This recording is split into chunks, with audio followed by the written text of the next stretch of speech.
കർത്താവിൻ്റെ നാമത്തിന് മഹത്വം ഉണ്ടാകട്ടെ. നമ്മളിന്ന് ജീവനും ജീവിതവും എന്ന പ്രോഗ്രാമിൻ്റെ 159ാമത്തെ എപ്പിസോഡിലേക്ക് തിരിക്കുകയാണ്. ദൈവഭയത്തിൽ വിശുദ്ധിയെ തികയ്ക്കുക എന്ന വിഷയം ആണ് ഇന്ന് നമ്മൾ കേൾക്കാനായിട്ട് പോകുന്നത്. ഈ വിഷയത്തെക്കുറിച്ച് നമ്മൾ കേൾക്കുമ്പോൾ തന്നെ എന്താണ് വിശുദ്ധി അല്ലെങ്കിൽ എന്താണ് ദൈവഭയം എന്നുള്ള ചില ചോദ്യങ്ങൾ നമ്മുടെ അടുത്ത് അല്ലെങ്കിൽ ബൈബിളിൽ ഉദ്ദേശിക്കുന്നത് അത് എന്താണെന്നുള്ളത് ഒരു കാര്യം നമുക്ക് അറിയാമായിരിക്കും.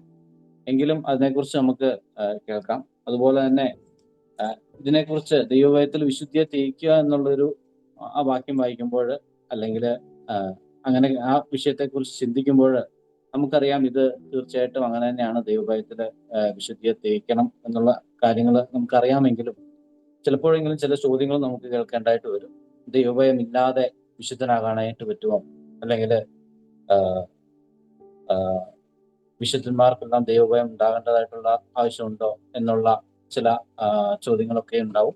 എല്ലാത്തിനും ഉത്തരമായിട്ട് നമുക്ക് ഇന്നത്തെ ക്ലാസ് കേൾക്കാം. അതിനുശേഷമുള്ള സമയം നമുക്ക് ചർച്ച ചെയ്യുകയും ചെയ്യാം.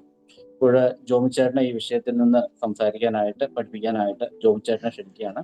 ജോമിച്ചേട്ടൻ. ദൈവനാമത്തിന് മഹത്വം ഉണ്ടാവട്ടെ. ലൈഫിന്റെ ഈ ക്ലാസ്സിൽ ഒരിക്കൽ കൂടി നമുക്ക് എല്ലാവർക്കും ഒരുമിച്ച് കാണാനും ഒരുമിച്ച് ദൈവത്തിന്റെ വചനം ധ്യാനിക്കാനും നൽകിയ അവസരത്തെ ഓർത്ത് ദൈവത്തെ നമുക്ക് സ്തുതിക്കുകയും മഹത്വപ്പെടുത്തുകയും ചെയ്യാം. ദൈവഭയത്തിൽ വിശുദ്ധിയെ തികച്ചുകൊള്ളുക. നാം ധാരാളം വായിച്ചിട്ടുള്ള ഒരു വേദഭാഗമാണ് ഇന്നത്തെ ചിന്താവിഷയത്തിന്റെ തലക്കെട്ടായിട്ട് ഇവിടെ പറഞ്ഞിരിക്കുന്നത്. വിശുദ്ധി എന്നത് ഒരു വിശ്വാസിക്ക് ഓപ്ഷണൽ ആയിട്ടുള്ള ഒരു കാര്യമല്ല. വേണമെങ്കിൽ വിശുദ്ധരാകാം, അല്ലെങ്കിൽ വേണ്ടെന്ന് വെക്കാം. അങ്ങനെ ഒരു ഓപ്ഷൻ ഇതിനകത്ത് ഇല്ല. കുറച്ച് വിശുദ്ധരാകാം, അല്ലെങ്കിൽ കുറച്ചല്ലാതെ വിശുദ്ധനല്ലാതെയും ജീവിക്കാം. അങ്ങനെ ഒരു ചോയ്സ് ദൈവമക്കൾക്ക് കർത്താവ് നൽകിയിട്ടില്ല. ഓപ്ഷൻസ് ഇല്ലാത്ത ഒരു വിളിയാണ് വിശുദ്ധരാവുക എന്നുള്ള വിളി. നാം തിരുവനന്തപുരത്തിൽ ഇങ്ങനെ വായിക്കുന്നുണ്ട്, ദൈവം നമ്മെ അശുദ്ധിക്കല്ല വിശുദ്ധിക്കായാണ് വിളിച്ചിരിക്കുന്നത്. നമ്മൾ ഇന്ന് തലവാചകമായിട്ട് പറഞ്ഞ ഈ വാക്യം അപ്പോസ്തലനായിരിക്കുന്ന പൗലോസ് കൊരിന്തിലുള്ള ദൈവസഭയെ പ്രബോധിപ്പിച്ച് ആഹ്വാനം ചെയ്യുന്ന വാക്യമാണ്.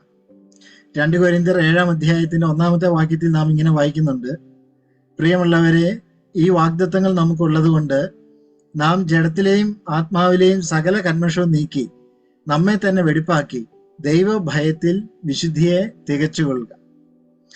ഈ പ്രസ്താവന പൗലോസ് നൽകുമ്പോൾ അതിന്റെ പശ്ചാത്തലം 6-ാം അധ്യായത്തിലേക്ക് നമ്മളൊന്ന് നോക്കിയാൽ നമുക്ക് മനസ്സിലാക്കാനായിട്ട് സാധിക്കും. അശുദ്ധി നിറഞ്ഞതും അഭക്തി നിറഞ്ഞതുമായിട്ടുള്ള കാര്യങ്ങളിൽ നിന്നും അതിന്റെ സ്വാധീനത്തിൽ നിന്നും ദൈവമക്കൾ വേർപെട്ട് നിൽക്കണം എന്നാണ് പൗലോസ് 6-ാം അധ്യായത്തിൽ പറയുന്നത്. പ്രത്യേകിച്ച് 6-ാം അധ്യായത്തിന്റെ 14 മുതലുള്ള കുറെ വാക്യങ്ങൾ നമ്മൾ വായിക്കുമ്പോൾ അവിടെ ദൈവമക്കളുടെ ജീവിതത്തിൽ അത്യാവശ്യമായിട്ടുണ്ടാകേണ്ടുന്ന വേർപാടിനെ സംബന്ധിച്ചുള്ള പ്രസ്താവനകൾ നമുക്ക് വായിക്കാനായിട്ട് സാധിക്കുന്നുണ്ട്.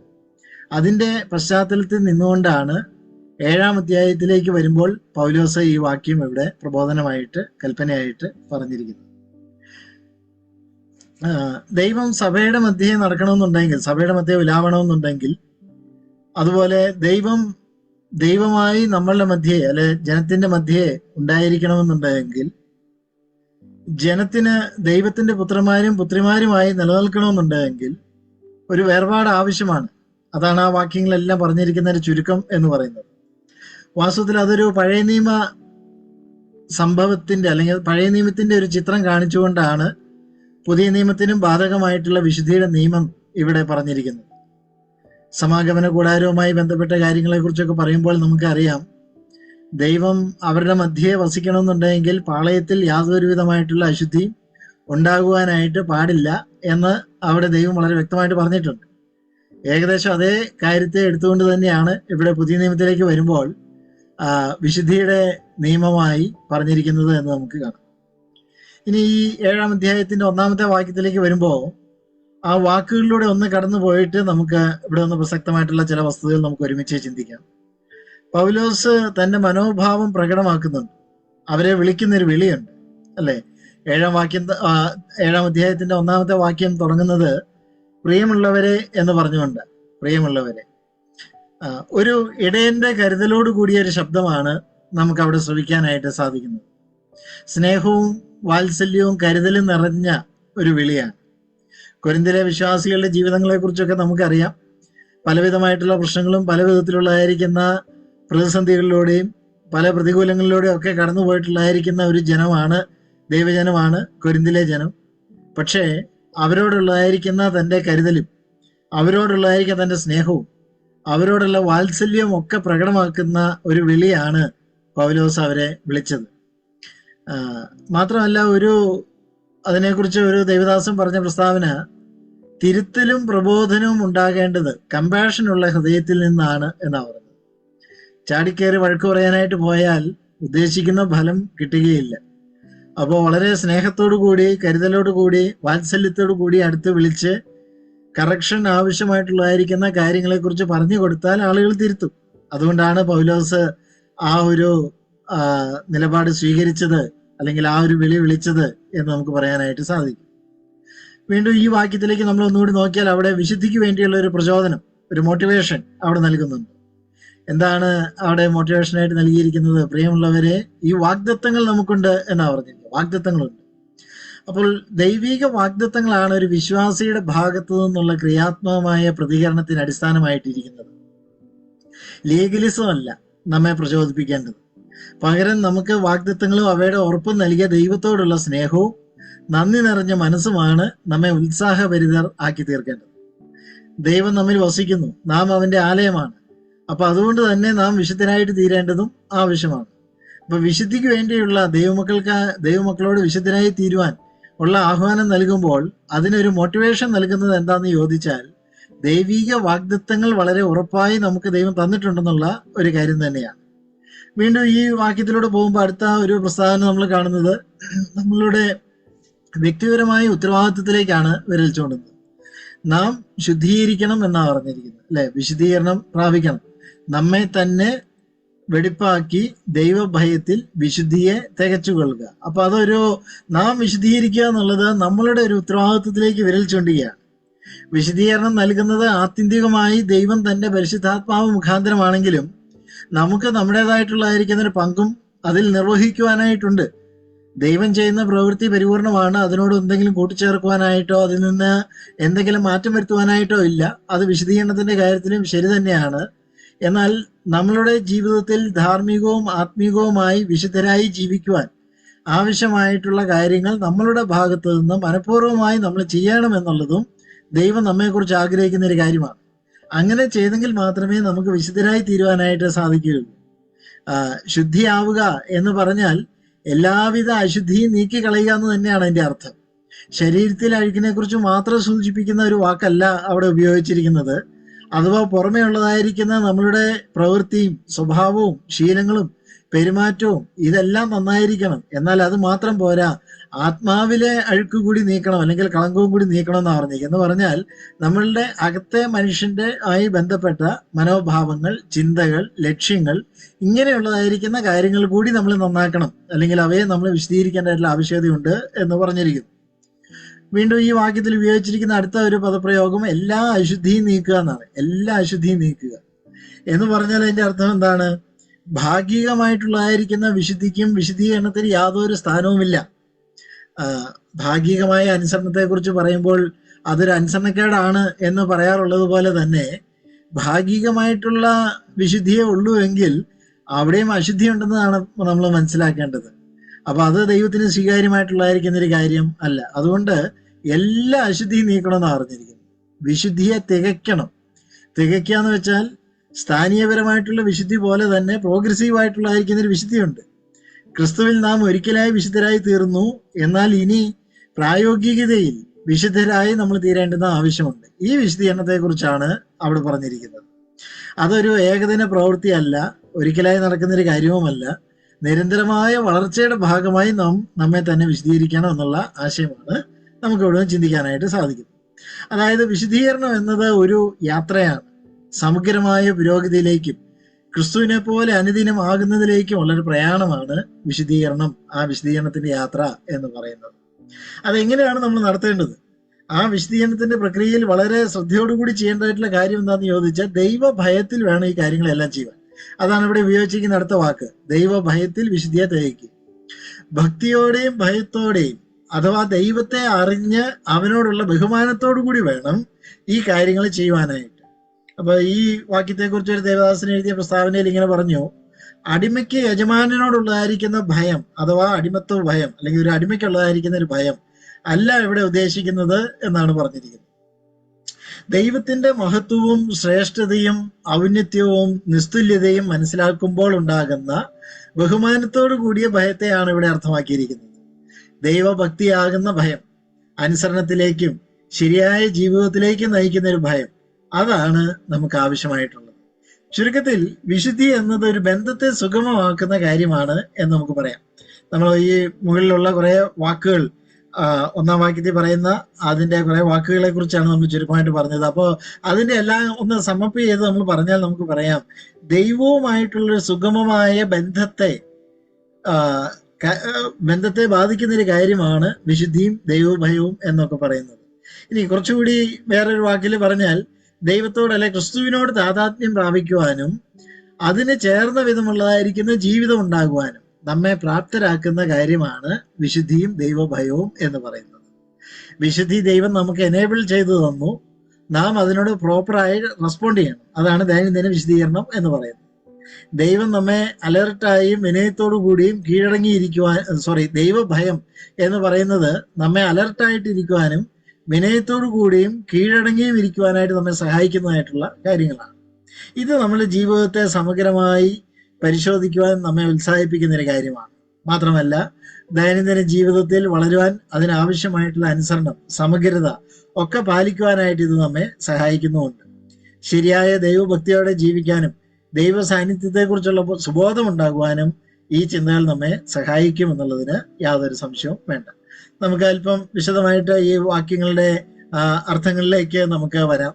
ഒന്നാമത് എനിക്ക് ഈ ഭാഗത്ത് നിന്ന് പങ്കുവെക്കുവാനായിട്ടുള്ളത് എന്താണ് വിശുദ്ധി എന്നതിനെ സംബന്ധിച്ച് ഒന്ന് രണ്ട് വാക്കുകൾ ഞാൻ പറയാം. വിശുദ്ധി എന്നതിന്റെ സാമാന്യമായ അർത്ഥം എല്ലാവിധ അശുദ്ധിയിൽ നിന്ന് വേർപെട്ട് നിൽക്കുക എന്നാണ്. നമുക്കെല്ലാം അറിയാവുന്ന ആശയം തന്നെയാണ്. സാൻമാർഗികവും ധാർമ്മികവുമായിട്ടുള്ള കാര്യങ്ങളിൽ വിശുദ്ധി പാലിക്കുന്നത് ആണ് ഇവിടെ അർത്ഥമാക്കിയിരിക്കുന്നത്. പുറമേ ഉള്ള ജീവിതശൈലിയിൽ മാത്രമല്ല, ഒരു വ്യക്തിയുടെ ബീയിങ്, അവനായിരിക്കുന്ന അവസ്ഥയിലും അവൻ വിശുദ്ധനായിരിക്കണം. അതാണ് ദൈവം ആഗ്രഹിക്കുന്നത്. അപ്പോൾ നീതിമാനും സമ്പൂർണ്ണ വിശുദ്ധനുമായിരിക്കുന്ന ദൈവത്തിന് വേണ്ടി സമഗ്രമായ വിശുദ്ധിയോടെ ജീവിച്ച് അവനോട് സദൃശനാകുന്നതിനാണ് വിശുദ്ധി എന്ന് പറയുന്നത്. അപ്പം നമ്മെ എല്ലാവരെ കുറിച്ച് കർത്താവ് ആഗ്രഹിക്കുന്ന ഒരു കാര്യം അതാണ്. നാം കർത്താവിനെ അറിഞ്ഞ് കർത്താവിനെ രക്ഷകനും കർത്താവുമായിട്ട് സ്വീകരിച്ച് അവന്റെ മക്കളായി തീർന്നപ്പോ നമ്മെ വിളിച്ച വിളി എന്ന് പറയുന്നത് ഈ സമഗ്രമായ ഒരു വിശുദ്ധിയിലേക്ക് വളരുവാൻ വേണ്ടിയാണ്. ആ വളർച്ച നമ്മൾ പ്രാപിക്കണം. ഓരോ ദിവസവും നമ്മളെ കുറിച്ച് തന്നെ നമ്മളൊന്ന് പരിശോധിച്ച് നോക്കേണ്ടത് ആ ഒരു വിഷയത്തിലാണ്. എത്രത്തോളം കർത്താവിനോട് അനുരൂപരായി തീരുവാൻ, വിശുദ്ധിയിൽ എത്രത്തോളം കർത്താവിനോട് തുല്യരായി തീരുവാൻ നമുക്ക് സാധിച്ചിട്ടുണ്ട് എന്നുള്ളത് നമ്മെ ഒന്ന് പരിശോധിക്കേണ്ടുന്ന വിഷയം തന്നെയാണ്. അപ്പൊ അതിന് വേണ്ടത് എന്തൊക്കെയാണെന്ന് ചോദിച്ചാൽ, ദൈവത്തിന്റെ വിശുദ്ധിയെക്കുറിച്ചുള്ള അവബോധം നമുക്കുണ്ടാവും. ദൈവം ആരാണ്, ദൈവത്തിന്റെ വിശുദ്ധിയുടെ പ്രത്യേകതകൾ എന്താണ് എന്നത് നാം ആദ്യം തിരിച്ചറിയേണ്ടത് ആവശ്യം. പഴയ നിയമം നമ്മൾ വായിക്കുമ്പോൾ ഇങ്ങനെ വായിക്കുന്നുണ്ട്, സൈന്യങ്ങളുടെ യഹോവ പരിശുദ്ധൻ പരിശുദ്ധൻ പരിശുദ്ധൻ. പുതിയ നിയമത്തിലേക്ക് വരുമ്പോൾ വെളിപ്പാട് പുസ്തകത്തിൽ നമ്മൾ വായിക്കുന്നുണ്ട്, നീയല്ലോ ഏക പരിശുദ്ധൻ. അപ്പൊ ഇങ്ങനെ പറഞ്ഞിരിക്കുന്നതിന്റെ അടിസ്ഥാനത്തിൽ ദൈവമാണ് വിശുദ്ധിയുടെ ആത്യന്തികമായ അടിസ്ഥാനവും മാനദണ്ഡവും എന്ന് നമുക്ക് മനസ്സിലാക്കാൻ സാധിക്കും. അത് നമ്മളുടെ ജീവിതത്തിൽ ബുദ്ധിതലത്തിൽ മാത്രമല്ല, അനുഭവതലത്തിലേക്ക് കൂടി നമ്മൾ കൊണ്ടുവരേണ്ടുന്ന ഒരു ആശയമാണ്. ദൈവം വിശുദ്ധനാണ് എന്ന് നമ്മൾ ഒരുപക്ഷെ പ്രാർത്ഥിക്കുമ്പോഴോ സ്തോത്രം ചെയ്യുമ്പോഴോ ഒക്കെ ചില വാക്കുകൾ എന്ന നിലയിൽ പറയാറുണ്ട്. എന്നാൽ നമ്മളുടെ പ്രായോഗിക ജീവിതത്തിൽ ദൈവത്തിന്റെ വിശുദ്ധിയെക്കുറിച്ചുള്ളതായിരിക്കുന്ന ഒരു ബോധ്യം അത് എത്രമാത്രം ഉണ്ട് എന്നുള്ളൊരു ചോദ്യത്തിന് ഇവിടെ വളരെ പ്രസക്തിയുണ്ട്. അപ്പോൾ വിശുദ്ധിയുടെ അടിസ്ഥാനവും അതിന്റെ മാനദണ്ഡവും എന്ന് പറയുന്നത് മറ്റുള്ള ആളുകളോട് നമ്മളെ കമ്പയർ ചെയ്ത് നമ്മൾ കണ്ടെത്തേണ്ടുന്ന ഒരു കാര്യമല്ല. ദൈവത്തിന്റെ വിശുദ്ധിയോടാണ് നമ്മളെ കുറിച്ച് തന്നെ ഒന്ന് ചിന്തിക്കേണ്ടത്, അല്ലെ താരതമ്യം ചെയ്യേണ്ടത്. കർത്താവ് പറഞ്ഞല്ലോ, നിങ്ങൾ എന്നെ പോലെ ആകും എന്ന് കർത്താവ് പറയുമ്പോൾ, യോഹന്നാന്റെ ലേഖനത്തിൽ കർത്താവ് ആ ആശയത്തിൽ സംസാരിക്കുമ്പോൾ അതിൽ എന്താണ്, ഈ വിശുദ്ധിയുടെ കാര്യവും കൂടി അതിനകത്ത് ഉൾപ്പെടുത്തിയിട്ടുണ്ട് എന്നുള്ളത് നിശ്ചയമായിട്ട് നമുക്ക് പറയാനായിട്ട് സാധിക്കും. ഇനി നമ്മളുടെ വിശുദ്ധിയെക്കുറിച്ച് ദൈവത്തിന്റെ വചനം പറഞ്ഞിരിക്കുന്നത് എന്താ? അതിനെക്കുറിച്ച് പഴയ നിയമത്തിലും പുതിയ നിയമത്തിലും ഒരേ വാക്യമാണ് പറഞ്ഞിരിക്കുന്നത്. ഞാൻ വിശുദ്ധനായതുകൊണ്ട് നിങ്ങളും വിശുദ്ധരാകുവിൻ എന്നാ പറഞ്ഞിരിക്കുന്നത്. ഞാൻ വിശുദ്ധനായതുകൊണ്ട് നിങ്ങളും വിശുദ്ധരാകുവിൻ. അപ്പോൾ എല്ലാ നിലകളിലും വിശുദ്ധിയുടെ മാനദണ്ഡം എന്ന് പറയുന്നത് കർത്താവിന്റെ വിശുദ്ധിയാണ് എന്ന് നമുക്ക് പറയാനായിട്ട് സാധിക്കും. ദൈവം നമ്മെ വിളിച്ചിരിക്കുന്ന വിളിയെക്കുറിച്ച് ഞാൻ ആദ്യമേ സൂചിപ്പിച്ചു. അതൊരു വിശുദ്ധ വിളിയാണ്. അപ്പോൾ നാം ദൈവത്തിന്റെ വിശുദ്ധിയെ പ്രതിഫലിപ്പിക്കുന്നവരായി തീരണം. അതാണ് ഈ പറഞ്ഞ വാക്യത്തിന്റെ അർത്ഥം. പാപവും അശുദ്ധിയും നിറഞ്ഞ ഈ ലോകത്തിൽ നാം വിട്ടുനിൽക്കേണ്ടുന്ന കാര്യങ്ങളിൽ നിന്ന് വിട്ടുനിന്നുകൊണ്ടും അതേസമയം ഇവിടെ വിശുദ്ധിയോടുകൂടിയുള്ള ഇടപെടൽ നടത്തിക്കൊണ്ടും ജീവിക്കേണ്ടുന്ന ആളുകളാണ് നാം. ആ ഒരു ബോധ്യം എപ്പോഴും എല്ലാ ദൈവമക്കളുടെയും ജീവിതത്തിൽ ഉണ്ടായിരിക്കേണ്ടത് വളരെ ആവശ്യമാണ്. പ്രായോഗികമായിട്ടുള്ള വിശദീകരണം നമ്മുടെ ജീവിതത്തിൽ എപ്പോഴും ഉണ്ടായിരിക്കേണ്ടതായിട്ടുള്ള ആവശ്യകതയുണ്ട്. നേരത്തെ സൂചിപ്പിച്ച പോലെ അത് ഒരിക്കലായിട്ട് മാത്രം ഉണ്ടാവേണ്ടുന്ന ഒരു കാര്യമല്ല, നിരന്തരമായി നമ്മുടെ ജീവിതത്തിൽ ഉണ്ടാവേണ്ടുന്ന ഒരു കാര്യമാണ്. എന്ന് പറഞ്ഞാൽ അതിനകത്ത് എന്തൊക്കെയുണ്ട്? പ്രായോഗിക വിശദീകരണം എന്ന് പറയുമ്പോൾ അതിനകത്ത് ഒത്തിരി കാര്യങ്ങൾ നമുക്ക് പറയാൻ സാധിക്കുമെങ്കിലും 2-3 കാര്യങ്ങൾ മാത്രം ഞാൻ അക്കമിട്ട് പറഞ്ഞ അടുത്ത പോയിന്റിലേക്ക് പോകാം. പാപത്തോടുള്ളതായിരിക്കുന്ന ഒരു വേർപാട് അതിനകത്തുണ്ട്. പാപത്തോടുള്ള വേർപാട്. ദൈവം പാപത്തെ കാണുന്നത് പോലെ ഒരു വിശ്വാസിക്കും പാപത്തെ കാണുവാനായിട്ട് സാധിക്കണം. എങ്കിൽ മാത്രമേ നമുക്ക് വിശദീകരണം പ്രാപിക്കുവാനായിട്ട് അല്ലെ വിശുദ്ധനായി വളരുവാനായിട്ട് സാധിക്കുകയുള്ളൂ. അതുപോലെ പരിശുദ്ധാത്മാവ് നൽകുന്ന രൂപാന്തരം, ആത്മഫലത്താൽ നിറഞ്ഞ ആളുകളായി നമ്മൾ തീർന്നു. ഈ ആത്മഫലമായി ഗലാത്യലേഖനത്തിൽ പറഞ്ഞിരിക്കുന്ന കാര്യങ്ങളെല്ലാം നമ്മളൊന്ന് വായിച്ചു നോക്കിയാൽ അതൊക്കെ ഒരു വിശുദ്ധ ജീവിതത്തിന് മാത്രം യോഗ്യമായിട്ടുള്ള കാര്യങ്ങളാണ്. അശുദ്ധിയുള്ള ഒരു ജീവിതത്തിനോ ദൈവം ആഗ്രഹിക്കുന്ന വിധത്തിൽ ജീവിക്കാത്ത മുന്നോട്ട് പോകുന്ന ആളുകളുടെ ജീവിതത്തിനോ സ്വീകാര്യമായ യോഗ്യമായ കാര്യങ്ങളോ ഫലമോ അല്ല അവിടെ പറഞ്ഞിരിക്കുന്നത്. അപ്പോൾ യഥാർത്ഥമായ രൂപാന്തരമാണ് ഒരു വിശുദ്ധിക്ക് അടിസ്ഥാനമായിട്ട് ഇരിക്കുന്നത്, അല്ലെ ദൈനംദിന ജീവിതത്തിന്റെ വിശുദ്ധിക്ക് അടിസ്ഥാനമായിട്ട് ഇരിക്കുന്നത് ദിനം തോറുമുള്ള രൂപാന്തരമാണ് എന്ന് പറയാനായിട്ട് സാധിക്കും. അതുപോലെ തന്നെ എഫേസ്യ ലേഖനം നമ്മൾ വായിക്കുമ്പോൾ അവിടെ പറയുന്ന ഒരു ആശയം എന്ന് പറയുന്നത് ദൈനംദിന ജീവിതത്തിൽ നീതിയോടുകൂടിയുള്ള ഒരു ജീവിതം നമുക്ക് ഉണ്ടായിരിക്കണമെന്നാണ് പറഞ്ഞിരിക്കുന്നത്. നീതിയോടുകൂടിയുള്ളതായിരിക്കുന്ന ഒരു ജീവിതം. സുവിശേഷങ്ങളിലെ കർത്താവ് അതിനെക്കുറിച്ച് പറഞ്ഞു, നിങ്ങളുടെ നീതി മറ്റുള്ളവരുടെ നീതിയെ കവിയുന്നതായി തീരണം എന്ന് പറഞ്ഞു. അപ്പോൾ ദൈനംദിന ജീവിതത്തിൽ നമുക്ക് ഏറ്റവും നീതിയോടുകൂടിയും വിശുദ്ധിയോടുകൂടിയും നമ്മൾ ജീവിക്കുമ്പോഴാണ് കർത്താവിന് വേണ്ടി വേർതിരിക്കപ്പെട്ടവരാണ്, അല്ലെങ്കിൽ കർത്താവിന്റെ ഉപയോഗത്തിന് വേണ്ടിയുള്ള ആളുകളാണ് നാം എന്ന് നമ്മളെ തന്നെ തെളിയിക്കുവാനായിട്ട് സാധിക്കുന്നത്. അതുപോലെ ധാർമ്മികവും സാൻമാർഗികവുമായിട്ടുള്ള കാര്യങ്ങളിലുള്ള വിശുദ്ധി, മറ്റുള്ളവരോടുള്ള ഇടപെടലുകളിലുള്ളതായിരിക്കും നിർമ്മലത, ഇതെല്ലാം ഈ പ്രായോഗിക വിശദീകരണത്തിന്റെ ഭാഗമാണ്. അപ്പൊ അത് നമ്മുടെ ജീവിതത്തിൽ ഉണ്ടെങ്കിൽ മാത്രമേ നമ്മളെ വിശുദ്ധർ എന്ന് നമുക്ക് വിളിക്കാനായിട്ട് സാധിക്കുകയുള്ളൂ. രണ്ടാമത് എനിക്ക് ഈ ഭാഗത്ത് നിന്ന് പറയാനായിട്ടുള്ളത് വിശുദ്ധിയെ തികയ്ക്കുക എന്ന് പറഞ്ഞാൽ എന്താണ് എന്നതാണ്. അപ്പൊ ആദ്യം ഞാൻ പറഞ്ഞത് എന്താണ് വിശുദ്ധി എന്നതാണ് പറഞ്ഞത്. എന്താണ് വിശുദ്ധി എന്ന് ചോദിച്ചാൽ ഏറ്റവും സിമ്പിളായി പറഞ്ഞാൽ ദൈവത്തിന്റെ സ്വഭാവത്തോടും ദൈവത്തിന്റെ സവിശേഷ ഗുണങ്ങളോടും നമ്മൾ താതാത്മ്യം പ്രാപിക്കുന്നതാണ് വിശുദ്ധരായി തീരുക, അല്ലെ വിശുദ്ധരായി തീരുക എന്ന് പറയുമ്പോൾ അതിന്റെ ആശയം എന്ന് പറയുന്നത്. രണ്ടാമത് പറഞ്ഞത് വിശുദ്ധിയെ തികയ്ക്കുക എന്ന് പറഞ്ഞാൽ എന്താണ് എന്നാ, പെർഫെക്റ്റിംഗ് ഹോളിനെസ്.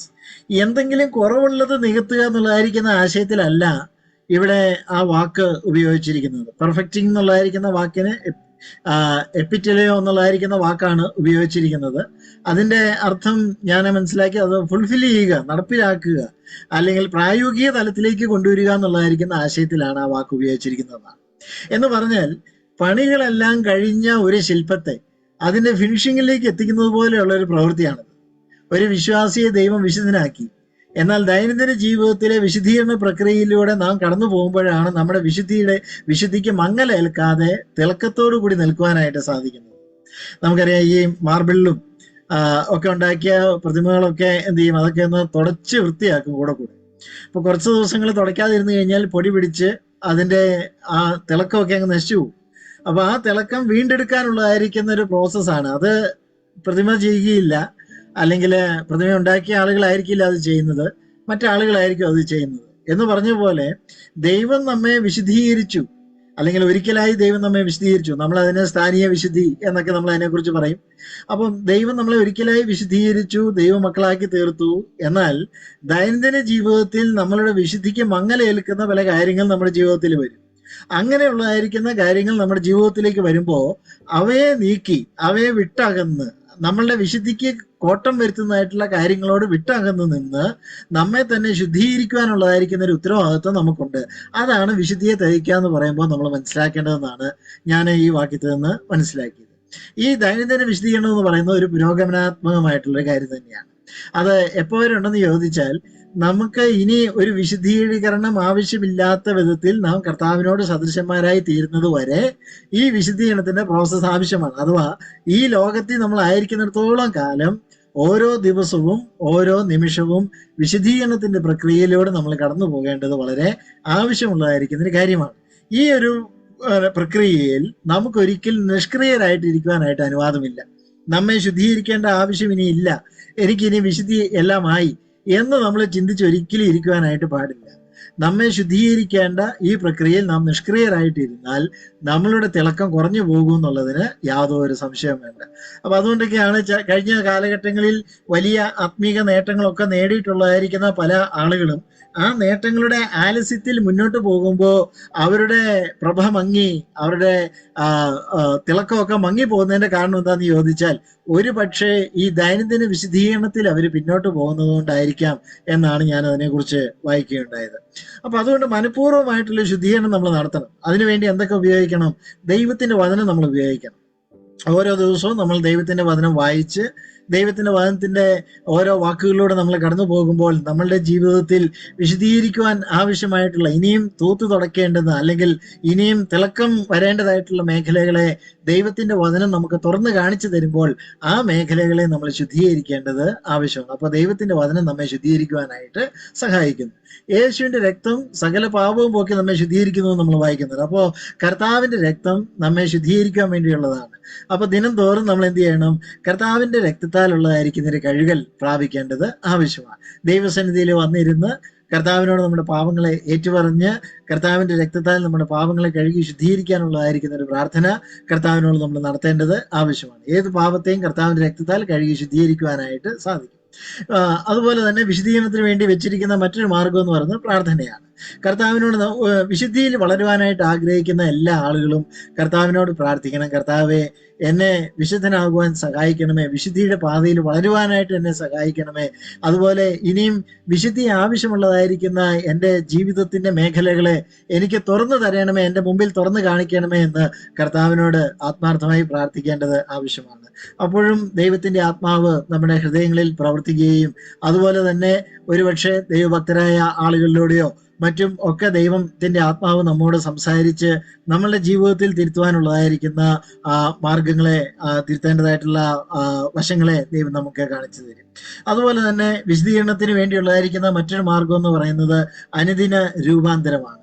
അനുദിന രൂപാന്തരം. ഓരോ ദിവസവും ഇന്നലത്തേതിനേക്കാൾ കുറച്ചുകൂടി മെച്ചപ്പെടുവാൻ, ഇന്നലത്തേതിനേക്കാൾ കുറച്ചുകൂടി കർത്താവിനോട് അനുരൂപരായി തീരുവാൻ, ഇന്നലത്തെ സ്വഭാവത്തെക്കാളും ഇന്ന് കുറച്ചുകൂടി മെച്ചപ്പെട്ട ഒരു സ്വഭാവത്തിലേക്ക് വരുവാൻ, ഇന്നലത്തെ പ്രവൃത്തികളെക്കാളും ഇന്ന് കുറച്ചുകൂടി രൂപാന്തരം വന്ന ഒരു പ്രവൃത്തിയുടെ ഉടമയായി തീരുവാൻ, കഴിഞ്ഞ ദിവസത്തെ മനോഭാവത്തെക്കാൾ ഇന്ന് ഒരു പുതിയ പുതുക്കത്തിന്റെ അനുഭവത്തിലേക്ക് വരുവാൻ, അങ്ങനെ ഓരോ ദിവസവും രൂപാന്തരത്തിലേക്ക് നമുക്ക് വരാനായിട്ട് സാധിക്കുമ്പോഴാണ് നാം വിശദീകരണം പ്രാപിക്കുന്നത് എന്നാണ് അതിനെക്കുറിച്ച് പറയാനായിട്ട് സാധിക്കുന്നത്. വീണ്ടും നമുക്ക് ദൈനംദിന ജീവിതത്തിൽ വിശദീകരണത്തിനുള്ളതായിരിക്കുന്ന ഒരു മാർഗം എന്ന് പറയുന്നത് സമർപ്പണമാണ്, അല്ലെങ്കിൽ കീഴടങ്ങലാണ്. കർത്താവിന് കീഴടങ്ങുക എന്നാണ് പറഞ്ഞിരിക്കുന്നത്. അത് ദൈവത്തിന് കീഴടങ്ങുക, ദൈവത്തിന്റെ പരിശുദ്ധാത്മാവിന് കീഴടങ്ങുക എന്ന് ഒക്കെ ദൈവത്തിന്റെ വചനത്തിൽ നമുക്ക് വായിക്കാനായിട്ട് സാധിക്കുന്നുണ്ട്. അപ്പോൾ ഒരു ശരിയായിട്ടുള്ളതായിരിക്കുന്ന കീഴടങ്ങൽ ഒരു ശരിയായ വിശദീകരണത്തിന് ആവശ്യമായിട്ടുള്ള കാര്യം തന്നെയാണ്. നമ്മളുടെ ജീവിതത്തെ പ്രൊജക്റ്റ് ചെയ്ത് നിർത്താതെ നമ്മളുടെ ജീവിതത്തിന്റെ പല കാര്യങ്ങളെയും, നമുക്ക് താല്പര്യമുള്ളതായിരിക്കുന്ന പല കാര്യങ്ങളെയും നമ്മൾ മുറുകെ പിടിച്ചുകൊണ്ട് നിൽക്കാതെ ദൈവത്തിന്റെ വചനം ഡിമാൻഡ് ചെയ്യുന്ന, കർത്താവ് തന്റെ വചനത്തിലൂടെ നമ്മുടെ മുമ്പാകെ തുറന്നു കാണിക്കുന്ന കാര്യങ്ങൾക്ക് വിധേയപ്പെട്ട് നിൽക്കുവാൻ, അതിന് കീഴടങ്ങി നിൽക്കുവാനായിട്ട് നമുക്ക് സാധിക്കുമ്പോഴാണ് നമുക്ക് ഒരു വിശദീകരണം രൂപാന്തരം അല്ലെങ്കിൽ വിശുദ്ധിയെ തികയ്ക്കുന്ന ഒരു അനുഭവത്തിലേക്ക് നമുക്ക് വരാനായിട്ട് സാധിക്കുന്നത്. അപ്പൊ അത് വളരെ ആവശ്യമുള്ളതായിരിക്കുന്ന ഒരു കാര്യം തന്നെയാണ് എന്ന് ഞാൻ അതിനെക്കുറിച്ച് പറയട്ടെ. അപ്പോൾ ക്രിസ്തീയ പക്വതയിലേക്കും വളർച്ചയിലേക്കും മാതൃകാ സമ്പൂർണമായ ഒരു ജീവിതത്തിലേക്കും നമുക്ക് എത്തിച്ചേരണമെന്നുണ്ടെങ്കിൽ വിശുദ്ധിയിലുള്ളതായിരിക്കുന്ന ഒരു തികവ് നമുക്കുണ്ടായിരിക്കേണ്ടത് ആവശ്യമാണ്. അപ്പോൾ പെർഫെക്റ്റിംഗ് ഹോളിനെസ് എന്ന് പറഞ്ഞാൽ വിശുദ്ധനായി തീരാനുള്ള ഒരു പരിശ്രമം എന്നുള്ളതിനേക്കാൾ ഉപരി കർത്താവ് നമുക്ക് നൽകിയ ആ വിശുദ്ധിയുടെ തിളക്കത്തെ നിലനിർത്തുവാനുള്ളതായിരിക്കുന്ന ഒരു പരിശ്രമം, അതിനു വേണ്ടിയുള്ളതായിരിക്കുന്ന ഒരു അധ്വാനം എന്ന നിലയിൽ നമുക്ക് അതിനെക്കുറിച്ച് ചിന്തിക്കാനായിട്ട് സാധിക്കും. മൂന്നാമത് ഇവിടെ പറയുന്നത് ദൈവഭയം എന്ന് പറഞ്ഞാൽ എന്താണെന്നുള്ളതാണ്. ദൈവഭയം എന്ന് പറയുന്നത് വളരെ പ്രാധാന്യം അർഹിക്കുന്ന ഒരു വിഷയമാണ്. ദൈവഭയത്തിൽ വിശുദ്ധിയെ തികച്ചുകൊള്ളുക എന്നാണ് പറഞ്ഞിരിക്കുന്നത്. ദൈവഭയത്തിൽ വിശുദ്ധിയെ തികച്ചുകൊള്ളുക. ദൈവഭയം എന്ന് പറഞ്ഞാൽ എന്താണ് എന്ന് നമുക്ക് വാസ്തവത്തിൽ അറിയാം എന്നാണ് ഞാൻ വിചാരിക്കുന്നത്. എന്നാലും ഞാൻ ചില ആശയങ്ങൾ ഈ വിഷയത്തോടുള്ള ബന്ധത്തിൽ പങ്കുവെക്കുവാനായിട്ട് ആഗ്രഹിക്കുന്നു. എന്തിനെങ്കിലുമോ അല്ലെങ്കിൽ എന്തെങ്കിലുമോ കാണുമ്പോൾ ഉണ്ടാകുന്ന ഒരു പേടിയെക്കുറിച്ചല്ല ഇവിടെ പറഞ്ഞിരിക്കുന്നത്. അതൊരു ഭയം തന്നെയാണ്. ആ ഭയത്തെക്കുറിച്ചല്ല ഇവിടെ ഉദ്ദേശിച്ചിരിക്കുന്നത്.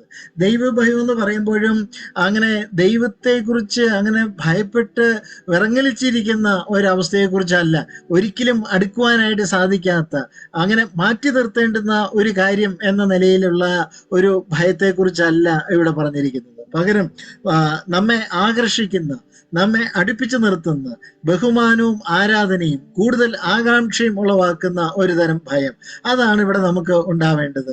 ആ ഒരു ഭയത്തെയാണ് ദൈവഭയം എന്നുള്ളത് കൊണ്ട് അർത്ഥമാക്കിയിരിക്കുന്നത്. അപ്പൊ ആളുകൾ ചോദിക്കും, ഭയം ഉണ്ടെങ്കിൽ എങ്ങനെയാ ആകർഷിക്കപ്പെടുന്നത്, ഭയം ഉണ്ടെങ്കിൽ എങ്ങനെയാ ആരാധന ഉണ്ടാവുന്നത്, ഭയം ഉണ്ടെങ്കിൽ എങ്ങനെയാണ് കൂടുതൽ അടുത്ത് ചെല്ലുവാനായിട്ട് സാധിക്കുന്നത് എന്നൊക്കെ ചോദിക്കും. എന്നാൽ ദൈവത്തിന്റെ വചനത്തിൽ വെളിപ്പെടുത്തിയിരിക്കുന്ന ഭയപ്പെട്ട സംഭവങ്ങളെ ഒക്കെ ഒന്ന് വായിച്ചു നോക്കിക്കേ, അല്ലെങ്കിൽ ഭയപ്പെടാൻ ഉതകുന്ന വിധത്തിലുള്ളതായിരിക്കുന്ന ദൈവത്തിന്റെ പ്രത്യക്ഷതയെക്കുറിച്ചും ദൈവത്തിന്റെ വെളിപ്പാടുകളെ കുറിച്ചും ഒക്കെ ഒന്ന് വായിച്ചു നോക്കിയാൽ നമുക്കത് മനസ്സിലാക്കാനായിട്ട് സാധിക്കും. ഇങ്ങനെയുള്ള ഭയപ്പെടുത്തുന്ന ചില വിഷൻസ്, ദർശനങ്ങൾ ഒക്കെ ഉണ്ടായപ്പോൾ ആളുകൾ ദൈവത്തോട് അടുക്കുകയാണ് ചെയ്തത് എന്ന് നമുക്ക് പറയാനായിട്ട് സാധിക്കും, അല്ലെ? അപ്പൊ അതുകൊണ്ട് മാറ്റി നിർത്തുന്ന ഒരു കാര്യത്തിൽ ഭയമല്ല നമുക്കുണ്ടാവേണ്ടത്. അടുക്കാൻ പറ്റാത്തവനാണ്, ദൈവത്തോട് നമുക്ക് ഒരിക്കലും അടുക്കുവാനായിട്ട് സാധിക്കില്ല എന്നുള്ള നിലയിലുള്ള ഒരു ഭയമല്ല നമുക്കുണ്ടാവേണ്ടത്. ഇനിയും എനിക്ക് കൂടുതൽ അറിയണം, ഈ ദൈവത്തെ എനിക്ക് കൂടുതൽ മനസ്സിലാക്കണം, അതിനുവേണ്ടി എനിക്ക് ദൈവത്തോടൊരു ബഹുമാനം വർദ്ധിച്ചു വരുന്നു, ദൈവത്തോടുള്ളതായിരിക്കുന്ന ആദരവ് വർദ്ധിച്ചു വരുന്നു. ആ ഒരു മനോഭാവമാണ് നമുക്കുണ്ടായിരിക്കേണ്ടത്. ദൈവത്തിന്റെ വിശുദ്ധി, ദൈവത്തിന്റെ നീതി, ദൈവത്തിന്റെ ശക്തി, ദൈവത്തിന്റെ അധികാരം, അവന്റെ സാന്നിധ്യം, ഇങ്ങനെയുള്ള കാര്യങ്ങളെയൊക്കെ നമ്മൾ അറിയുമ്പോൾ ഉണ്ടാകുന്ന ബഹുമാന ആദരവുകളോട് കൂടിയ, സ്നേഹത്തോടു കൂടിയ ഒരു ഭയത്തെയാണ് ദൈവഭയം എന്നുള്ളത് കൊണ്ട് അർത്ഥമാക്കിയിരിക്കുന്നത്. അപ്പൊ ഈ ദൈവഭയം അത് നമ്മുടെ ജീവിതത്തിൽ വേണമെന്നാണ് ദൈവത്തിന്റെ വചനത്തിൽ നമ്മളോട് പറയുവാനായിട്ടുള്ളത്. അപ്പൊ ഈ ദൈവഭയത്തെ കുറിച്ച് പറയുമ്പോൾ ഇങ്ങനെ പറയാം, ജ്ഞാനത്തോടും പരിജ്ഞാനത്തോടും വിവേകത്തോടും കൂടി ഒരു ഭയം, അതാണ് യഥാർത്ഥ ഭയം എന്നാണ് പറഞ്ഞിരിക്കുന്നത്. ജ്ഞാനത്തോടും പരിജ്ഞാനത്തോടും വിവേകത്തോടും കൂടിയ ഭയം, അതാണ് യഥാർത്ഥ ദൈവഭയം എന്ന് പറയുന്നത്. ജ്ഞാനം എന്ന് പറയുന്നത് അറിവാണ്. അപ്പം ദൈവത്തെക്കുറിച്ചുള്ളതായിരിക്കുന്ന അറിവ്, പരിജ്ഞാനം, അപ്പൊ ആ ദൈവത്തോട് നമുക്ക് എങ്ങനെ അടുക്കുവാനായിട്ട് സാധിക്കും, ഈ ദൈവത്തെക്കുറിച്ച് ഇനിയും എങ്ങനെ കൂടുതൽ മനസ്സിലാക്കാനായിട്ട് സാധിക്കും എന്നുള്ളതായിരിക്കുന്ന അറിവ്. വിവേകത്തോടു കൂടി എനിക്ക് ലഭിച്ചിട്ടുള്ള ദൈവിക അറിവിനെ പ്രാവർത്തികമാക്കുവാൻ അഥവാ പ്രവൃത്തി തലത്തിലേക്ക് കൊണ്ടുവരുവാൻ ഞാനത് എന്തൊക്കെയാണ് ചെയ്യേണ്ടത് എന്ന തിരിച്ചറിവ്, ഇതെല്ലാം കൂടി ചേർന്നുള്ളതായിരിക്കുന്ന ഒരു ജീവിതം, അതാണ് യഥാർത്ഥത്തിൽ എന്താ പറയുന്നത്, ഭക്തിയോട് കൂടിയ അല്ലെ ദൈവഭയത്തോടു കൂടിയ ഒരു ജീവിതം എന്ന് പറയുന്നത്. ഈ യഥാർത്ഥ ഭയം എന്ന് പറയുന്നത് ദൈവത്തെ അനുസരിക്കുന്നതിലേക്കും ആരാധനാ നിർഭരമായ ഒരു ജീവിതം നയിക്കുന്നതിലേക്കും സജീവമായ ദൈവിക ബോധമുള്ള ഒരു ജീവിതത്തിലേക്കും നമ്മെ നയിക്കുന്ന കാര്യമാണ്. അത് ഇല്ല എങ്കിൽ ആ ഭയം ശരിയല്ല എന്നാണ് നമ്മൾ മനസ്സിലാക്കേണ്ടത്. മാത്രമല്ല, ഈ ദൈവഭയം നിമിത്തം നമ്മൾ വിനയവും താഴ്മയും സാൻമാർഗികവും ധാർമ്മികവുമായ സത്യസന്ധതയും ഉള്ള ആളുകളായി തീരും എന്നാണ് പറഞ്ഞിരിക്കുന്നത്. അപ്പോൾ യഥാർത്ഥമായ ദൈവഭയം എന്ന് പറയുന്നത് ദൈവത്തിൽ നിന്നും ഒരു മനുഷ്യനെ അകറ്റി നിർത്തുന്ന ആ ഒരു ഭയത്തെക്കുറിച്ചല്ല വിനയോ, ദൈവത്തോട് അടുത്തു വരികയും അടുത്തു വരുമ്പോൾ നമ്മളുടെ ജീവിതത്തിൽ വരുന്ന രൂപാന്തരവും കൂടി ഉണ്ട് എങ്കിൽ അത് ഒരു ശരിയായ ദൈവഭയമാണ് എന്ന് നമുക്ക് പറയാനായിട്ട് തീർച്ചയായിട്ടും സാധിക്കും. അപ്പൊ അവിടെ എന്തെല്ലാം ഉണ്ട് ഈ ദൈവഭയത്തിൽ? ഇങ്ങനെയുള്ള ദൈവഭയത്തിൽ എന്തെല്ലാം കാര്യങ്ങളുണ്ട്? റെസ്പെക്ട് ഫോർ ഗോഡ്സ് അതോറിറ്റി, ദൈവത്തിന്റെ അധികാരത്തോടുള്ളതായിരിക്കുന്ന ബഹുമാനം അതിലുണ്ട്. അവയർനെസ് ഓഫ് ഗോഡ്സ് ജസ്റ്റിസ്, ദൈവത്തിന്റെ നീതിയെക്കുറിച്ചുള്ളതായിരിക്കുന്ന ഒരു അവബോധമുണ്ട്. അഡ്മിറേഷൻ ഫോർ ഗോഡ്സ് ഗ്രേറ്റ്നസ്, ദൈവത്തിന്റെ മഹത്വത്തെക്കുറിച്ചുള്ളതായിരിക്കുന്ന ഓർത്തുള്ളതായിരിക്കുന്ന ഒരു ആരാധനയുണ്ട്. റെസ്പെക്ട്, അവയർനെസ്, അഡ്മിറേഷൻ, ഇത് മൂന്നും കൂടി ചേർന്ന് വരുമ്പോഴാണ് വാസ്തവത്തിൽ ദൈവഭയം ഉണ്ടാവുന്നത് എന്നാണ് നമുക്ക് മനസ്സിലാക്കാനായിട്ട് സാധിക്കുന്നത്. അപ്പൊ അതുകൊണ്ട് ലോകത്തിലുള്ള ആളുകൾ, മറ്റാളുകൾ ദൈവഭയം എന്ന് പറയുന്ന ആ ഒരു ഭയമല്ല വാസ്തവത്തിൽ ദൈവഭയം എന്ന് പറയുന്നത്. അത് പുതിയ നിയമത്തിന്റെ പഠിപ്പിക്കലുകളൊക്കെ നമ്മൾ പരിശോധിച്ചാൽ, ബൈബിളിന്റെ പൊതുവായ പഠിപ്പിക്കൽ നമ്മൾ പരിശോധിച്ചാൽ അത് അല്പം വ്യത്യസ്തമാണ് എന്ന് നമുക്ക് പറയാനായിട്ട് സാധിക്കും. ഈ ഭയം നമ്മെ അകറ്റി നിർത്തുന്ന ഭയമല്ല, നമ്മെ ആകർഷിക്കുന്ന, നമ്മെ അടുപ്പിച്ചു നിർത്തുന്ന, കൂടുതൽ അറിയുവാൻ ആഗ്രഹം ജനിപ്പിക്കുന്ന ഒരു ഭയമാണ്. ആ ഭയത്തിന്റെ അടിസ്ഥാനത്തിൽ ദൈവത്തെ അനുസരിക്കുവാനും ദൈവത്തെ മഹത്വപ്പെടുത്തുവാനുള്ളതായിരിക്കുന്ന ഒരു ആഗ്രഹം നമ്മുടെ ഹൃദയങ്ങളിൽ നൽകുന്ന ഒരു ഭയമാണ് നമുക്കുണ്ടാവേണ്ടത് എന്നാണ് ദൈവത്തിന്റെ വചനത്തിൽ നിന്നും നമുക്ക് ചിന്തിക്കുവാനായിട്ട്, മനസ്സിലാക്കാനായിട്ട് സാധിക്കുന്നത്. നാലാമത് പറയാനായിട്ടുള്ളത് ദൈവഭയവും വിശുദ്ധിയും തമ്മിലുള്ള ബന്ധം എന്താണ് എന്നാണ്. ദൈവഭയവും വിശുദ്ധിയും തമ്മിലുള്ളതായിരിക്കുന്ന ബന്ധം. ദൈവവചനം നമ്മൾ പരിശോധിക്കുമ്പോൾ വിശുദ്ധിയും ദൈവഭയവും തമ്മിൽ അഭേദ്യമായ ബന്ധമുള്ളതായിട്ട് നമുക്ക് കാണാം. ഇതിനെ ഒരു പക്ഷെ മാറ്റി നിർത്തുവാൻ, രണ്ടായിട്ട് വേർപിരിച്ചു നിർത്തേണ്ടതായുള്ള ആവശ്യകത പോലും ഇല്ല എന്ന് പറയത്തക്ക വിധത്തിൽ അത് ഒരുപോലെയാണ് എന്ന് നമുക്ക് പറയാനായിട്ട് സാധിക്കും. ദൈവത്തിനായി വേർതിരിക്കപ്പെട്ട ഒരു ജീവിതം നയിക്കുവാനുള്ള യഥാർത്ഥമായ പ്രചോദനം നൽകുന്നത് ദൈവഭയമാണ്. അത് ശിക്ഷയെക്കുറിച്ചുള്ളതായിരിക്കുന്ന ഒരു ഭയം എന്നുള്ളതിനേക്കാൾ ഉപരി ദൈവത്തോടുള്ളതായിരിക്കുന്ന സ്നേഹം നിമിത്തം, ദൈവത്തെ കൂടുതൽ അറിയാനുള്ള ദാഹം നിമിത്തം ഉണ്ടാകുന്ന ആ ഒരു ഭയമാണ് അവിടെ ഉള്ളത് എന്ന് നമുക്ക് പറയാനായിട്ട് സാധിക്കും. ചില ഉദാഹരണങ്ങൾ, ഒന്ന് രണ്ട് ഉദാഹരണങ്ങൾ ഞാൻ പറഞ്ഞു പോകാം. പർവ്വതത്തിൽ മുൾപടർപ്പ് കത്തുന്നത് കണ്ട മോശെ ഓടി ഒളിക്കാതെയും എന്നാൽ ഭയത്തോടെയും വിറയലോടുകൂടിയും അതിന്റെ അടുക്കിലേക്ക് ചെന്നത് അതിന് നല്ല ഒരു ഉദാഹരണമാണ്, അല്ലെ? അപ്പം എന്താണ് ദൈവത്തിന്റെ സാന്നിധ്യം എന്ന് പറയുന്നത്? ഒരു മനുഷ്യനെ അകറ്റി നിർത്തുന്നതല്ല, അടുത്തേക്ക് വരുത്തുന്നതാണ് എന്നൊരർത്ഥത്തിൽ നമുക്ക് പറയാനായിട്ട്, ചിന്തിക്കാനായിട്ട് സാധിക്കും. മറ്റൊരു ഉദാഹരണം യെശയ്യാവ് കണ്ട ദർശനമാണ്. ദൈവത്തെക്കുറിച്ചുള്ള ശരിയായ ദർശനം തന്റെ ജീവിതത്തെയും ശുശ്രൂഷയെയും പുതിയ തലങ്ങളിലേക്ക് എത്തിച്ചു എന്ന് നമുക്ക് കാണാനായിട്ട് സാധിക്കും, അല്ലെ? അപ്പം ദൈവഭയം ഉണ്ടായപ്പോ, അല്ലെ ദൈവത്തെക്കുറിച്ചുള്ള ദർശനം ഉണ്ടായപ്പോ, ഇനി ഞാൻ ഈ പരിപാടിക്കില്ല, ദൈവത്തിന്റെ സന്നിധിയിലേക്കോ ദൈവത്തിന്റെ ആലയത്തിലേക്കോ ഇനി ഞാനില്ല എന്ന് പറഞ്ഞ് മാറി നിൽക്കുകയല്ല ചെയ്തത്. പിന്നെയോ ഈ വിശുദ്ധനായിരിക്കുന്ന ദൈവത്തെ വിശുദ്ധിയോടുകൂടി സേവിക്കുവാൻ, കൂടുതൽ ഫലപ്രദമായി സേവിക്കാനുള്ള ഒരു ആഗ്രഹം അവന്റെ ജീവിതത്തിൽ ഉണ്ടായി എന്നാണ്. ഇതാണ് ദൈവഭയവും വിശുദ്ധിയും തമ്മിലുള്ളതായിരിക്കുന്ന ബന്ധം എന്നാണ് പറഞ്ഞിരിക്കുന്നത്. കൂടുതൽ നമ്മളെ അടുപ്പിക്കുന്നു എന്നാണ് ഞാൻ അതിനെക്കുറിച്ച് പറയുണ്ടായത്. ഈ സമാന അനുഭവങ്ങൾ മറ്റു പല ആളുകളുടെയും ജീവിതങ്ങളിൽ നമുക്ക് കാണാൻ സാധിക്കുന്നുണ്ട്. യെഹെസ്കേൽ എന്ന് പറയുന്ന വ്യക്തിയുടെ താൻ കണ്ട ദർശനത്തെ കുറിച്ച് നാം പ്രവചന പുസ്തകത്തിൽ വായിക്കുന്നുണ്ട്. യെഹെസ്കേല് ദൈവത്തിന്റെ ഒരു മഹത്തായ ദർശനം, അങ്ങനെ തേജസ്സുള്ളതായിരിക്കുന്ന ഒരു ദർശനം യെഹെസ്കേല് കണ്ടു കഴിഞ്ഞപ്പോ അത് തനിക്ക് കൂടുതൽ അറിയുവാൻ, ദൈവത്തെ അറിയുവാൻ, ദൈവത്തിന്റെ പദ്ധതികളെ കുറിച്ചും പ്രവർത്തനത്തെ കുറിച്ചും അറിയാനുള്ളതായിരിക്കുന്ന ഒരു ആഗ്രഹമാണ് തന്നെ ജനിപ്പിച്ചത് എന്നാണ് നമ്മൾ കാണുന്നത്. ദാനിയേലിന്റെ അനുഭവം മറ്റൊന്നല്ലായിരുന്നു. പുതിയ നിയമത്തിലേക്ക് നമ്മൾ വരുമ്പോൾ ഇതേപോലെയുള്ള അനുഭവങ്ങളാണ് യോഹന്നാനും പൗലോസിനും പത്രോസിനും ഒക്കെ ഉണ്ടായത് എന്ന് നമുക്ക് കാണാം. അവരൊക്കെ ദൈവിക ദർശനങ്ങൾ ലഭിച്ചു കഴിഞ്ഞപ്പോ ഓടി ഒളിക്കുകയായിരുന്നില്ല. അവരൊക്കെ ഇനിയും ദൈവ സാന്നിധ്യത്തിന് വേണ്ടിയുള്ള വലിയ ഒരു ആഗ്രഹമാണ് അവരുടെ ജീവിതങ്ങളിൽ ഉണ്ടായത് എന്ന് നമുക്ക് കാണാൻ സാധിക്കുന്നു. പ്രിയമുള്ളവരെ, ഇവർക്കൊക്കെ ഉണ്ടായ ഭയം എന്ന് പറയുന്നത് ഒരു ശരിയായ ദൈവഭയമാണ്. ആ ഒരു ദൈവഭയമാണ് നമ്മളുടെയും ജീവിതത്തിൽ ഉണ്ടാവേണ്ടത്. ദൈവത്തോട് അടുപ്പിക്കുന്ന, ദൈവത്തോട് കൂടുതൽ അടുക്കുന്ന, ദൈവത്തെ കൂടുതൽ അറിയുവാനായി നമ്മുടെ ഹൃദയങ്ങളിൽ ദാഹം ജനിപ്പിക്കുന്ന ഒരു ഭയം, അത് നമുക്കുണ്ടാവേണ്ടത് ആവശ്യമാണ്. പാപം സംബന്ധിച്ച് വളരെ സെൻസിറ്റീവായ ജീവിതം നമ്മൾ നയിക്കുമ്പോൾ തന്നെ ദൈവത്തെ പ്രസാദിപ്പിക്കാനും അവനെ സേവിക്കാനുമുള്ളതായിരിക്കുന്ന വലിയ പ്രോത്സാഹനം നമുക്ക് നൽകുന്നത് ഏതാണ്? ഈ ദൈവഭയമാണ്. അപ്പൊ ദൈവഭയം ഇല്ലാത്ത വിശുദ്ധി എന്ന് പറയുന്നത് അത് ശരിയല്ല എന്നാണ് പറഞ്ഞിരിക്കുന്നത്. അപ്പൊ അതിനെക്കുറിച്ച് ഒരു മനുഷ്യൻ പറഞ്ഞത്, ദൈവഭയം ഇല്ലാത്ത വിശുദ്ധി എന്ന് പറയുന്നത് സ്വയനീതീകരണമാണ് എന്നാണ്. കാരണം അടിസ്ഥാന മാനദണ്ഡങ്ങൾ ഇല്ലാതെ വിശുദ്ധിയെ എങ്ങനെയാണ് നിർണയിക്കുവാൻ സാധിക്കുന്നത്? അതുപോലെ തന്നെ വിശുദ്ധി ഇല്ലാത്ത ഭയം എന്ന് പറയുന്നത് വെറും ലീഗലിസം മാത്രമാണെന്നാണ് പറഞ്ഞിരിക്കുന്നത്. വിശുദ്ധി ഇല്ലാത്ത ഭയം ലീഗലിസമാണ്, അല്ലെ? അപ്പൊ എന്താണ്? ദൈവഭയം ഇല്ലാത്ത വിശുദ്ധി സ്വയനീതീകരണവും, വിശുദ്ധി ഇല്ലാത്ത ഭയം വെറും ലീഗലിസവുമാണ്. എന്നാൽ ഇത് രണ്ടും, വിശുദ്ധിയും ഭയവും ഒരുമിച്ച് ചേരുമ്പോഴാണ് ദൈവിക സ്വഭാവമായി മാറുന്നത്. അതാണ് നമുക്കുണ്ടാവേണ്ടത്. ദൈവം അതാണ് നമ്മെക്കുറിച്ച് ആഗ്രഹിക്കുന്നത്. അഞ്ചാമത് പറയാനായിട്ടുള്ളത്, ദൈവഭയത്തിന് ക്രിസ്ത്യാനിയുടെ ജീവിതത്തിൽ എന്താണ് സ്ഥാനമെന്നുള്ളതാണ്. ദൈവഭയത്തിന് ക്രിസ്ത്യാനിയുടെ ജീവിതത്തിൽ സ്ഥാനം എന്താ? ഇപ്പൊ മുമ്പേ പറഞ്ഞ പോലെ സ്നേഹമൊക്കെയാണ് നമുക്കുള്ളത്. ദൈവത്തോട് സ്നേഹമൊക്കെ ഉണ്ടെങ്കിൽ പിന്നെ ഈ ദൈവഭയം വളരെ ആവശ്യമുണ്ടോ എന്നൊക്കെ ചോദിക്കാനുള്ള സാധ്യതയുണ്ട്. ദൈവഭയത്തിന്റെ പോസിറ്റീവായിട്ടുള്ള വശത്തിനാണ് നമ്മൾ ഇത്രയും നേരം ഊന്നൽ നൽകി പറഞ്ഞത്.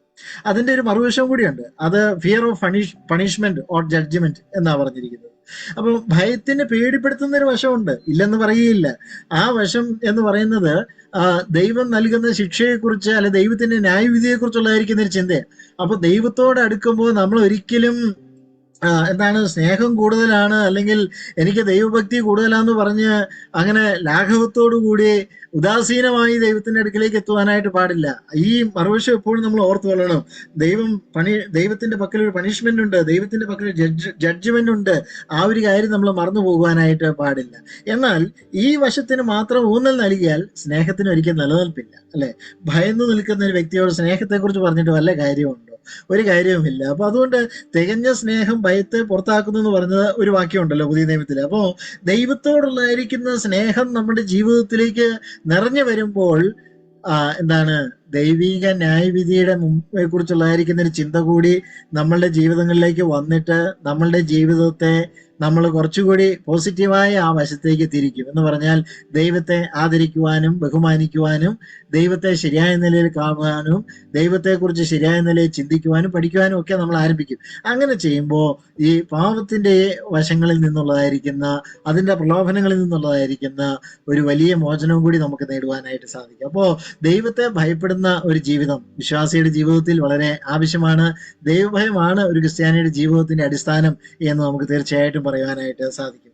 ദൈവഭയം കൊണ്ടുള്ളതായിരിക്കുന്ന പ്രയോജനങ്ങൾ എന്തൊക്കെയാണ്? ദൈവഭയം കൊണ്ടുള്ളതായിരിക്കുന്ന പ്രയോജനം എന്ന് പറയുന്നത് ഏറ്റവും പ്രധാനപ്പെട്ട പ്രയോജനം പാപത്തിൽ നിന്നും നമുക്ക് വിട്ടൊഴിഞ്ഞു നിൽക്കുവാനായിട്ട് നമ്മെ സഹായിക്കുന്നു എന്നുള്ളതാണ്. പാപത്തിൽ നിന്നും വിട്ടൊഴിഞ്ഞു നിൽക്കുവാനായിട്ട് നമ്മെ സഹായിക്കുന്നു. നാം ജീവിക്കുന്ന ലോകം എന്ന് പറയുന്നത് പാപമംഗലമായിട്ടുള്ള ലോകമാണ്. ഈ ലോകത്തിന്റെ മൂല്യങ്ങളും കാഴ്ചപ്പാടുകളും ദർശനങ്ങളും അവർ മുന്നോട്ട് വയ്ക്കുന്നതായിട്ടുള്ള തത്വശാസ്ത്രവും അതെല്ലാം പാപം നിറഞ്ഞ പാപമംഗലമായിട്ടുള്ളതായിരിക്കുന്ന കാര്യങ്ങളാണ്. എന്നാൽ അത്തരം സാഹചര്യങ്ങളിൽ നമുക്ക് നമ്മളെ തന്നെ കാത്തു സൂക്ഷിക്കുവാൻ ഒരു ദൈവ പൈതലിനെ സഹായിക്കുന്നത് ദൈവഭയമാണ്. അപ്പൊ അതുകൊണ്ട് ദൈവഭയത്തിന് വിശ്വാസിയുടെ ജീവിതത്തിൽ പ്രാധാന്യമുണ്ടോ എന്ന് ചോദിച്ചാൽ ഏറ്റവും പ്രാധാന്യം ഉണ്ട്. ദൈവഭയത്തിനുണ്ട് മറ്റൊരു പ്രയോജനത്തെ കുറിച്ച് നമ്മൾ മനസ്സിലാക്കുന്നത് മാനസാന്തരവും അനുതാപവും ഉള്ള ഒരു ജീവിതം നയിക്കാനായിട്ട് നമ്മെ സഹായിക്കുന്നു. ഞാൻ മുമ്പേ പറഞ്ഞ പോലെ ദൈവഭയത്തിന്റെ ഒരു വശത്തെ കുറിച്ച് ഞാൻ പറഞ്ഞു, ഒരു ജഡ്ജ്മെന്റ് ഉണ്ട്, ഒരു പണിഷ്മെന്റ് ഉണ്ട്. ആ ഒരു ചിന്ത മാത്രം മതി ഒരു യഥാർത്ഥമായ മാനസാന്തരത്തിലേക്കും അനുതാപത്തിലേക്കും നമ്മളെ നയിക്കുവാൻ. എന്നാൽ അതിനേക്കാൾ ഉപരി ഞാൻ ചിന്തിക്കുന്നു ദൈവത്തോടുള്ളതായിരിക്കുന്ന ഒരു സ്നേഹമാണ് നമ്മുടെ ജീവിതത്തിൽ യഥാർത്ഥമായ മാനസാന്തരം ഉണ്ടാക്കേണ്ടത്.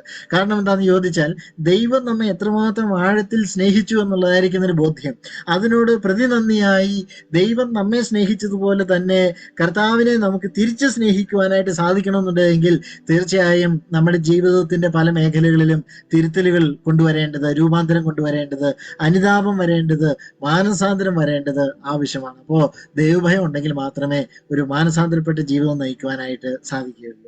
ദൈവഭയം ഉണ്ടെങ്കിലുള്ള മറ്റൊരു പ്രയോജനം എന്ന് പറയുന്നത് ഭയഭക്തിയും ബഹുമാനവുമുള്ള ഒരു ആരാധനാ ജീവിതം അത് കൂടുതൽ ആഴത്തിൽ നയിക്കുവാനായിട്ട് നമ്മെ സഹായിക്കുന്നു.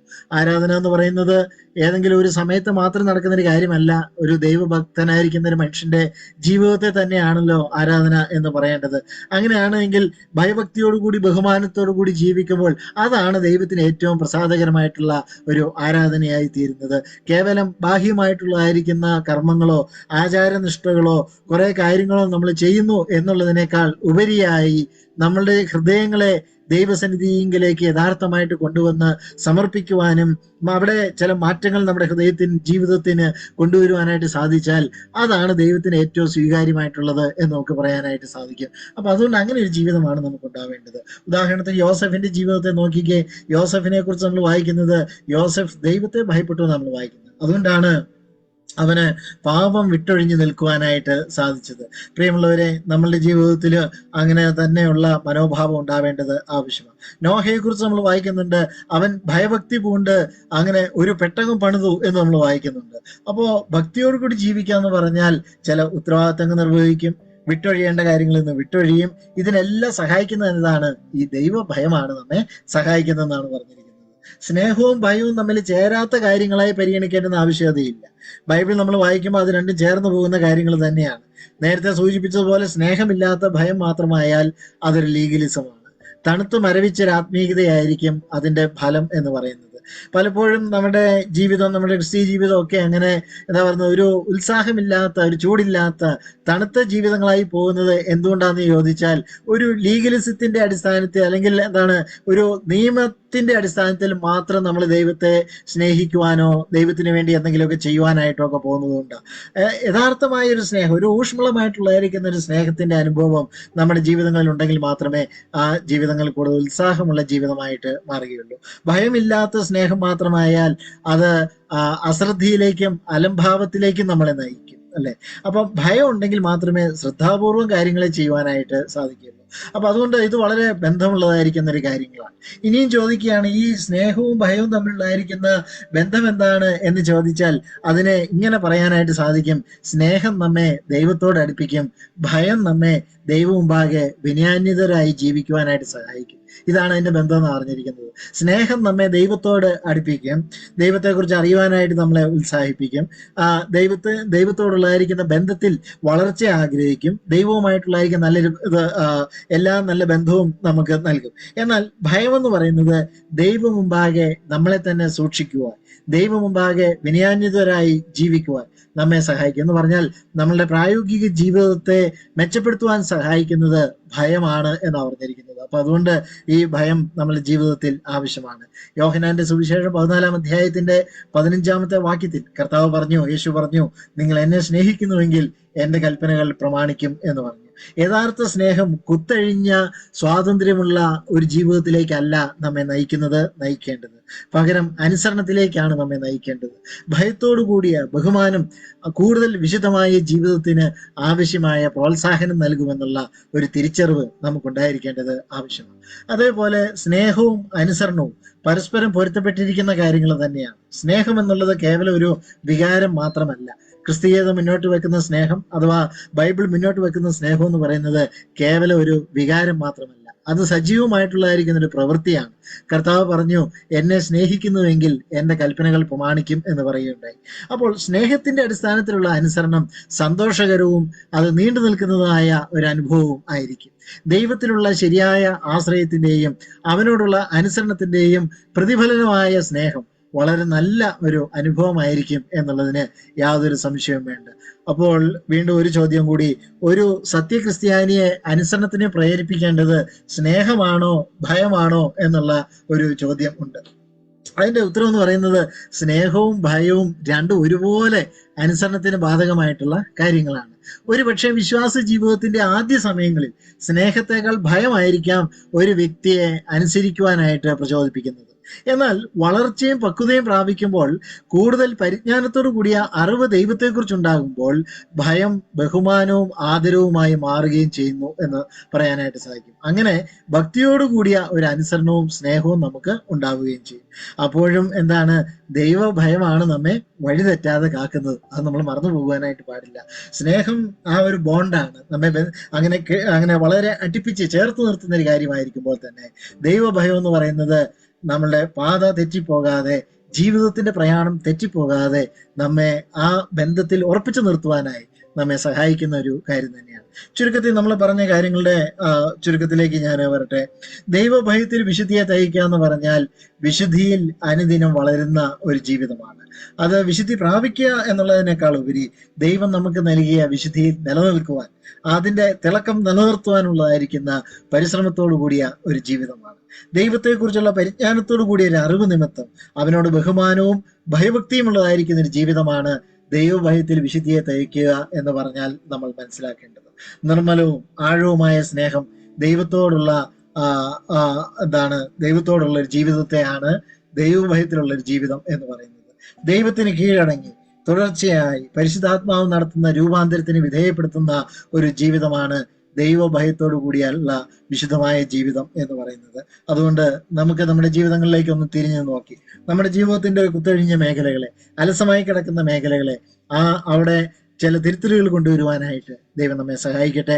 നമുക്കതുകൊണ്ട് നമ്മളോട് തന്നെ ചോദിക്കാം, നമ്മുടെ ജീവിതത്തിൽ അങ്ങനെ എന്താ പറയുന്നത്, അലംഭാവത്തോടു കൂടി നമ്മൾ കണ്ടിരിക്കുന്ന കുത്തഴിഞ്ഞ ജീവിതത്തിന്റെ മേഖലകൾ ഏതൊക്കെയാണ്? അലസമായി നമ്മുടെ ജീവിതത്തിൽ നാം കണ്ടിരിക്കുന്ന മേഖലകൾ ഏതൊക്കെയാണ്? ആ ഒരു പ്രവൃത്തിയെ അവസാനിപ്പിക്കുവാനായിട്ട് തയ്യാറാണോ? ആണെങ്കിൽ ദൈവത്തോട് പറയുക, കർത്താവെ എന്നെ സഹായിക്കണമേ എന്ന് പറയുക. എന്നിട്ട് രൂപാന്തരത്തിന്റെ ഒരു പാതയിലേക്ക് നമുക്ക് വരാം. വിശുദ്ധിയിലേക്കും ഭക്തിയിലേക്കും ദൈവഭയത്തിലേക്കും വരേണ്ടത് ഉത്തരവാദിത്വ ബോധത്തിന്റെ ഭാഗമായിട്ടോ ഒരു കടമയായിട്ടോ അല്ല, പിന്നെയോ യഥാർത്ഥമായ സ്നേഹത്തിന്റെ അടിസ്ഥാനത്തിലാവട്ടെ. സ്നേഹമായിരിക്കട്ടെ നമ്മെ പ്രചോദിപ്പിക്കുന്നത്. അതോടൊപ്പം തന്നെ ഭയവും നമ്മളെ ആ നിലയിൽ ഭരിക്കേണ്ടത്, നിയന്ത്രിക്കേണ്ടത് ആവശ്യമാണ്. ദൈവത്തിന്റെ വിശുദ്ധിയെയും ദൈവത്തിന്റെ സ്നേഹത്തെയും കൂടുതൽ തിരിച്ചറിഞ്ഞ് നമുക്ക് ഭയഭക്തിയോടുകൂടി കൂടുതൽ അവനോട് അടുത്തു ചെല്ലാം. അങ്ങനെ ദൈവഭയത്തിൽ വിശുദ്ധിയെ തികയ്ക്കുവാൻ നമ്മെ എല്ലാവരെയും ദൈവം സഹായിക്കട്ടെ. ദൈവനാമത്തിന് മഹത്വം ഉണ്ടാകട്ടെ. വളരെ നല്ലൊരു വിഷയമാണ് ജോച്ചൻ ട്രീറ്റിയായിട്ട് കൈകാര്യം ചെയ്ത് നമ്മൾക്ക് കാര്യങ്ങൾ പറഞ്ഞു തന്നത്. വിശുദ്ധി ആവശ്യമായിട്ടുള്ള ഒരു കാര്യമാണെന്ന് നമുക്ക് എല്ലാവർക്കും അറിയാവുന്നതാണ്. അത് നമ്മൾ വീണ്ടും കേട്ടു. വിശുദ്ധിയിൽ തികയുക എന്നാൽ എന്താണ് അർത്ഥമാക്കുന്നത്? നമ്മൾ അനുദിനം കർത്താവിനോട് അനുരൂപമാകുക, ദൈവിക സ്വഭാവത്തോട് അനുദിനം അനുരൂപമാകുന്നതാണ് അതെന്ന് നമ്മൾ കേട്ടു. ദൈവഭയത്തെക്കുറിച്ച് നമ്മൾ കേട്ടു. വിശുദ്ധിയും ദൈവഭയവും തമ്മിലുള്ള ബന്ധത്തെക്കുറിച്ച് നമ്മൾ കേട്ടു. ദൈവഭയത്തിൽ നമ്മുടെ ജീവിതത്തിന്റെ സ്ഥാനം ദൈവഭയത്തിൽ എന്താണ്, അതിനെക്കുറിച്ച് നമ്മൾ കേട്ടു. അങ്ങനെ നമ്മുടെ ജീവിതത്തിൽ വളരെ ആവശ്യമായിട്ടുള്ള ഇടയ്ക്ക് ചിലപ്പോഴെങ്കിലും നമ്മൾ അതിൽ നിന്ന് വിട്ടുപോകാനായിട്ട് സാധ്യതയുള്ള പല കാര്യങ്ങളും നമ്മൾ വീണ്ടും ജോൺ ചേട്ടൻ ഈ വിഷയത്തിലൂടെ ഓർപ്പെടുത്തുമായിരുന്നു. ജോൺ ചേട്ടനോട് പ്രത്യേകമായിട്ട് നന്ദി പറയുന്നു.